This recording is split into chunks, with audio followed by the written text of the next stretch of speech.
a memory with an exhibitor we have is many years ago when I was a volunteer and operating the sidewalk sale. A woman came into the festival office, and one of the our rules is the artist has to come him or herself. You can't send a representative. So at the beginning of the show, we check IDs. So when it says Kathy Horner, we look at the license and it has to say Kathy Horner on it. And so so you don't send Jerry Sawyer in your place.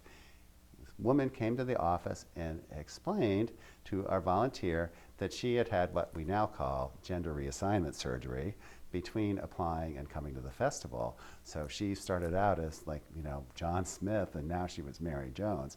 And in 1994, this was not something that happened every day. It doesn't happen every day now, even though we all know who Caitlyn Jenner is. And that's not something you really forget. And I said, well, this is not something that people make up to get into an art show. So just tell her that's fine. We'll see her at check-in.